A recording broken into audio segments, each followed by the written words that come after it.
Welcome back to Next Gen Console Watch, our show following everything happening with next gen games and hardware. I'm Daemon Hadfield, and joining me this week is Max Scoville, host of IGN's PlayStation podcast, Podcast Beyond, Hey, and Jada Griffin, IGN's head of community, joins us as well. Welcome back, Jada. Hey, how's it going? It's going great. And this week, we're actually going to talk about some next gen games. We're well aware, as some of you like to point out in the comments from time to time, that the PlayStation 5 and Xbox Series X are not next gen consoles anymore. We understand, but that's what the show is called. But today, let's actually talk about some next gen games, more specifically, games that are announced and are coming and we're looking forward to, but we do not expect them to come during this generation, even though they have not been given any sort of release window or date yet. So, for example, let's begin with something like The Witcher 4 from CD Projekt Red. I believe this is the game that they're focusing on the most right now, except we know they have several games currently in development. I kind of think The Witcher 4 will be their next game, even if it's not out this generation. Max, what do you think? I think it's a safe bet. Yeah, they recently did an earnings call saying that something like 64% of the company is working on it right now. I think it's like 400 out of 650 employees, something like that. That's up a bit from the last time they did this around, which is last winter, and they said it was around half the company. A bunch of people that were working on Cyberpunk have since shifted over, and they're now focusing on that. Yeah, all we know about that right now is that it's going to be running in Unreal 5, and they want it to be real good. It's not just going to be sort of like another Witcher 3 running in a new engine. I think they really want to try to completely considerably up the ante. And if you look at the jump between The Witcher 1 and The Witcher 2 and The Witcher 2 and Witcher 3, I feel like it's a safe to assume that it's going to be a pretty ambitious project. So we might be waiting around a cool minute for that. And yeah, I think back in 2022 they said not to expect it for at least 3 years. And you know, knowing CDPR, it takes them a cool minute to make games. So, I'm all for just letting this cook and giving it as much time in the oven as it needs. As hopefully some lessons were learned with the Cyberpunk 2077 launch. Yeah, at least 3 years away from 2022. Obviously, would be 2025. We don't expect a new generation of consoles by then. Jada, you agree though that The Witcher 4 is probably not coming this gen? Yeah, I think it's going to be a next gen game. There is a possibility that I don't know if it's falling into the trap again of doing a multiple console launch where it's Mm-mm. tail end of PS5, beginning of Point. PS6, like they did with Cyberpunk, and obviously we saw how well that worked out for them. So hopefully they are just kind of learning their lessons and just going for a PS6, Xbox, next Xbox, and just PC release. But I could see them still trying to cash in on the PS5 audience because the PS5 audience has the numbers. There's so many people with PS5s. It's really hard for a developer to release their next massive game that they're going to be counting on for income to not be in the bigger install bases. So I could see them waiting until PS6, but I think they will probably also do a PS5, PS6, and Xbox Series X, S, and whatever YZ, the next Xbox, ends Yeah. up being called. Here's hoping they have the current gen versions optimized, unlike Cyberpunk Yes. 2077. But speaking of Cyberpunk, we know that CD Projekt Red is also working on the Cyberpunk sequel, Cyberpunk 2 2078, whatever it's called. We know it's got a codename Orion, and they currently have around 47 devs, working on it in a newly formed Boston-based studio. But development on this one just began after the release of Phantom Liberty last September. So this one's in its very early stages. Definitely expecting this one next generation. Max, you agree? Yeah, completely. If The Witcher 4 is technically out when there's a new console generation around, I think it's very likely that it's going to be cross gen. Just to Jada's point, I think the install base is a pretty good motivator to get this game onto as many systems as possible. But for Cyberpunk, I think that's definitely going to be squarely a next gen release. I don't think that's going to be hitting this Mhm. generation. I could be wrong, but given the amount of time it takes to make these games, yeah, that's going to be a sizable installment. Quick question for both of you. hmm Which one do you feel like you're more of a fan of, The Witcher or Cyberpunk today? Ooh, I'd say aesthetics and wise, I love Cyberpunk for its looks, but gameplay and story wise, Witcher every day Mm, of the week. mm. Witcher and its side quests, everybody knows Witcher 3 has some of the best side quests writing and best side quests like of all games. And like that's what I'm looking for most forward to is Witcher 4, hands down. Max, how about you? That's a tough one. I have such a complicated relationship with Cyberpunk because I had such lofty expectations. Like I got excited for the Witcher 3 when I saw that demo because I heard they were working on Cyberpunk. Like I devoted my full attention to what CDPR was doing when they announced Cyberpunk way back in 2012 or 13 or whatever that was. It's it's a great game. It definitely finally found its footing, but like I feel like my one weird hang up is that there's a bunch of stuff that we can do in real life we can't do in the futuristic version of Cyber. You can't call an Uber, like that's such a weird, and it's, there's that just, ludonarrative distance or whatever. But in a fantasy realm, I'm willing to forgive, like, oh, you got to fast travel to a signpost or whatever. It's, I don't know. That said, like going back and playing The Witcher 3 at this point, that's a phenomenal game in its own right, but there are parts of it that are showing its age. It still stands up phenomenally visually. It looks great. I feel like there's some stuff in there that could use fine tuning. And also I want to see what happens when they are able to just focus on making the game rather than trying to develop an engine at the same time. Both, Witcher 3 and Cyberpunk were in, I think, the Red Engine, which was a proprietary in-house thing that they had to build from the ground up. The fact that they're dedicating resources to just working out of Unreal 5 is, I guess, promising. That's one less thing for them to worry about. Sure. Well, speaking of things you can do in real life that you can't do in video games, we all walk around with a map of the Earth in our pockets, but Starfield shipped without any maps. And Starfield was made by Bethesda, and Bethesda has other games in the works, obviously, that are quite a ways off. I believe the next one, not they have Indiana Jones coming later this year, of course, but the next one after that, the big one is Elder Scrolls 6. This one was announced back in 2018, so it's already been 6 years since that was announced. Leaked FTC documents from the Microsoft Activision trial said it won't be released until 2026 at the earliest. So I don't know, by 2026, 2 years from now, do we think we'll have a next generation of consoles? I don't think we're going to see the next generation 2026. If I had to predict like a year off the top of my head, I'd say 2027 at the earliest for next gen consoles. But we're already hearing about Sony working on their Pro version supposedly. So who knows? Maybe it is closer than we think. I think Elder Scrolls 6 is going to be one of those big games. I'm hoping it replaces the Skyrim on every device, because like that was what Skyrim became known for, is like, hey, play Skyrim on your fridge with Alexa, or play it on Alexa, play it on your fridge, play Skyrim everywhere. And I enjoyed my time with Skyrim, but I'm so over and done with that world at this point. I'm ready to see what's going to happen with 6. Like I miss that time period where I came into Elder Scrolls during Morrowind, and then a few later, like not too long after that, we got Oblivion, and then we got Skyrim with, obviously incremental windows between each of those, but it was nice to see those coming so much sooner with smaller windows between them. And obviously game development's gotten more expensive. It's gotten tougher. There's a lot more stuff they're trying to cram into these games, so it takes longer. But man, I am so ready for Elder Scrolls 6. I agree that 2026 seems a little early for the PlayStation 6. Max, how about you? Yeah, same. This game feels like it's gonna be a ways off. They've been talking about it for ages. I think even the reveal trailer that we got in 2018 was, I think Todd Howard said something like, we put that up just to sort of ward off the torches and pitchforks of people demanding, where's Elder Scrolls 6? When are we gonna get more Elder Scrolls? And it's they're like, we're gonna work on that when we're finished with Starfield, and that was 4 years before Starfield was out, 5 years, whatever. Like it takes a while to make these games. Elder Scrolls 6 is just now in like sort of actual development. I think they said that there are playable builds out there. It's got some big shoes to fill. Like looking at Skyrim is on so many devices because it is such just a landmark game.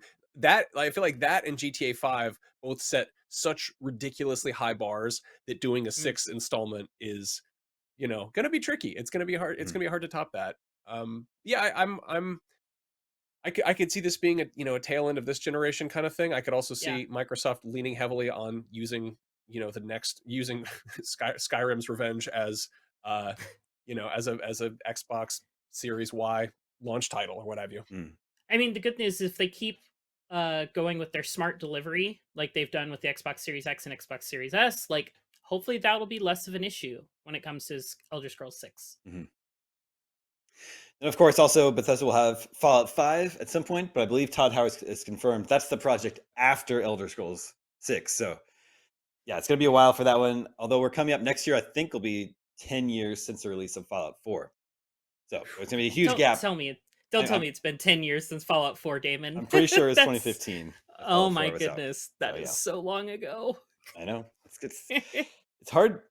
It's weird. Some developers like Bethesda, they work at such a protractive development schedule. Like they work on things for years and years and years, and I just don't know what that's like because here at IGN we make stuff every day, we put it up every day. Mm-hmm. It seems bizarre to work on something for 10 plus years. I was just talking to a friend about this, but the fact that we are getting a Fallout TV show, and like if that show is successful, we're probably going to have 4 or 5 seasons of that show before the next Fallout game, at least. And the show might end before we get Fallout 5. I think that's very, very possible.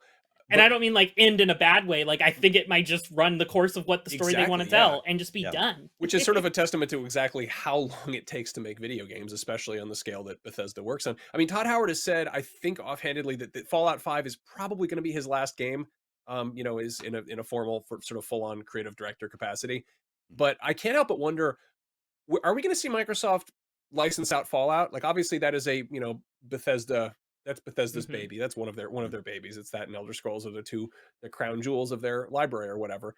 But under the new sort of Microsoft Studio stables, you've also got In Exile, which was founded by one of the original developers of Fallout. You've got Obsidian, which made New Vegas. Like you've got all these estranged, you've got all the original members of the band in the same, in the same tour bus. Like just make them pick up the instruments. But I'd be super cool to see them do maybe not like a full on Fallout 5, but a New Vegas like thing where it's sort of a parallel thing, or maybe, and this might sound sort of blasphemous, but something that shakes things up, like maybe remake 1 or 2, like maybe remake Tactics, maybe create something like obviously Bethesda kind of revolutionized the idea of an open world RPG by making it more first person, more immersive with Fallout 3 and Oblivion, stuff like that, like very much kind of changing the perspective. But Baldur's Gate 3 proved that there's still very much demand for this sort of isometric turn-based click around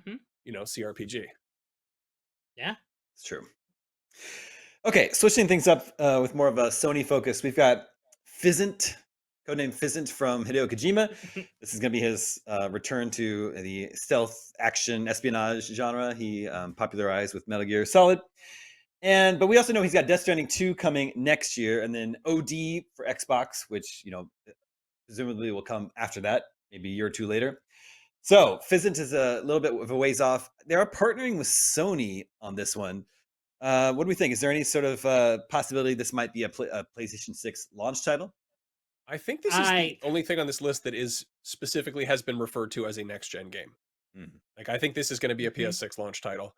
I don't know if it's going to be a launch title. Go ahead and finish your point, but yeah, I don't think it's going to be a launch. It'll be a launch title the way that Metal Gear Solid 4 was a PS3 launch title, if you know what I'm saying. Like it's gonna come out 18 months into the console life cycle, but the launch window. It's gonna be. I think it's gonna be a sort of. It's gonna be front and center when they're trying to showcase that new technology. When they're trying to show off this thing, it would not surprise me if we had a Fizzant reveal alongside the PS6, something along those lines. But the weird thing is Kojima is finally, his body is 70% movies, something like that, and he's officially, formally, going to be. Like this is going to be partially a film thing. I think like the reveal was that weird panning drone shot that then had the Columbia Pictures logo next to Fizzant. Like that's it's just going to be interesting to see what happens there, because he's always about sort of pushing the boundaries of the medium, and I don't know, I feel like he's got Sony's full attention, so I'd like to see what they do with that. If I have to buy a PS6 to see it, then sure, why not? So be it. We're going to be controlling actors playing the game to watch the game as a movie. It's going to be just all sorts of levels. Well, looking internally at Sony, what about Naughty Dog? Is Naughty Dog going to go this whole generation without shipping a new game? The whole PS5 generation? That'd be kind of crazy. I don't think that is going to be the case, but I know they are, they did have to cut their losses on the multiplayer. Which would have been their big PS5 game, but they cut their losses on it because it just wasn't working for them. It wasn't, where their heart was. It just didn't make sense for their studio. It'd be really surprising to not see them this generation. Um, just minus the obviously we got the remake and of one Right. and remaster of part two Right. for Last of Us. But not seeing a new title, like a brand new thing, would be really crazy with how much of a pedigree Naughty Dog is in Sony's like band of Mhm. developers. Mhm. Yeah, there's the multiplayer thing. Druckmann has talked about Last of Us Part 3, but it's like it's just an idea at this point. That it's not in development. Max, what is there like a new IP from Naughty Dog that's been announced, or is this just a rumor right There's now? nothing announced, but there are these pictures. This sounds completely screwball, wingnut, just crackpot theories. There are some images that popped up on a literal bulletin board inside The Last of Us Part 1 of what appear to be unicorns or some kind of magical, whimsical horses and characters we've never seen before. And they look either like really, high definition concept art or like screenshots from something. And people are speculating that maybe Naughty Dog's next game is going to be something fantasy oriented, something that is shaking up genres a little bit. I feel like they've veered very heavily into grounded realism. They went from Hmm. you know to Crash Bandicoot to Jack and Daxter to Uncharted to The Last of Us, and Mhm. short of making a video game version of like a Marriage Story or something like that, you can't really get grittier or more grounded than The Last of Us. So I think they're Yeah. going to try to kind of pull up a little bit and go another direction. I could be completely wrong. I'm just speculating here. But, they Yeah, do have a track record for teasing their next projects, kind of like in the Pixar style of things where you sprinkle in Mhm. some little Easter eggs and breadcrumbs and other detritus like that. But people are thinking that these images, which were not in the original version of The Last of Us, may be a clue about Mhm. what's coming down the pipe. there's also the Savage Starlight comics that they've teased in throughout the Last of Us part one and I think part two for sure. I don't remember if Savage Starlight comics were in the first one. It's been a minute since I did the collectibles in that one. But maybe that does point. Savage Starlight does kind of scream that fantasy element. So, and they did a lot of. They committed really hard to like Ellie being a big fan of space and the whole Mhm. the whole space pod sequence. Mhm. So I wouldn't be surprised if we get something like that. And looking at Remedy just put out Alan Wake 2. They've got Control 2 announced. I actually think Control 2 would probably make it out this gen. Control was 2019 for that first one. But what about Max Payne 1 and 2 remake? I, we think that'd be a next gen game? I think I think if they're really focusing on getting Control 2 out this generation, Max Payne 1 and 2 will probably be a cross-platform Mhm. launch. Would be my guess. It we learned that it has the budget of Alan Wake 2. I believe is one of the recent reports that came out, which is a big budget for Remedy. Mhm. So I'm very excited to see what that looks like brought into the modern age with a big budget behind it. And Remedy also has this codename Kestrel, which is a multiplayer action game. It was originally going to be a free to play game, but they ditched that model, and now it's a premium full price game. So I think that one's having some issues in development. I wouldn't expect that one out this generation. Couple more from Ubisoft. This one is hilarious. I'm glad you added it to our list, Jada. Beyond Good and Evil 2. I mean, seriously, at this point, why even bother? At this point, why bother with Beyond Good and Evil 2? Although Ubisoft didn't let go of Skull and Skull and Bones. Bones, they put that one out. Yeah, I mean, they said that this is one of two quadruple A games. It's the only studio I know talking about adding an A to game development like status for games. And Skull and Bones was supposed to be one of them, and Beyond Good and Evil 2 is supposed to be the other quadruple A game. So it's very interesting to see. I haven't seen Skull and Bones, I have a couple friends on my friends list playing it regularly on PlayStation, but it's not taking the world by storm for being this big quadruple Yeah. A game, something you would expect for that. That being said, I know people are hungry still for Beyond Good and Evil 2, despite knowing basically nothing about it other than it's single player and co-op. And the little bit of trailers we got what in 2017. Hmm. But we've heard nothing, and it's been 7 years. So I think if Ubisoft doesn't say anything about this in the next 2 years, it'll definitely be a PS6 title, Xbox Series Y title. If we ever even get it, if it Yeah. doesn't just like fade away into obscurity, and they hope people stop talking about it. Yeah, I'm a little bit more in that latter camp because the original was not a huge hit. It's like a cult classic, great Hmm. game, but it's wasn't a huge success.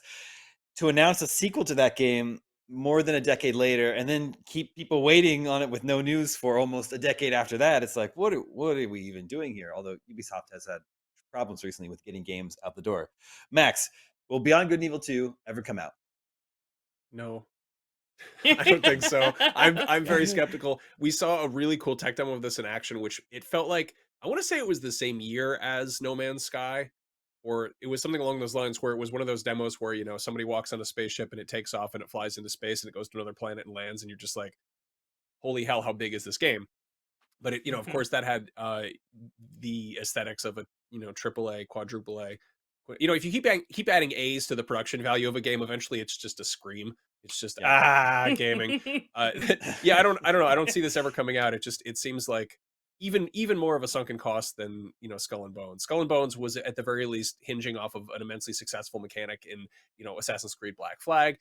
There's sort of demonstrable evidence that people like pirates or liked pirates at some point. There's Pirates of the Caribbean. It's sort of an immediate thing that people can understand. Whereas it's like when you have talking gorillas and pigs in space, I feel like it's a little weirder. It's a little harder to sell to a mainstream audience, as much as I want that, because it looks kind of like Yes. Mass Effect meets a Gorillaz music video. But like, yeah, I don't know.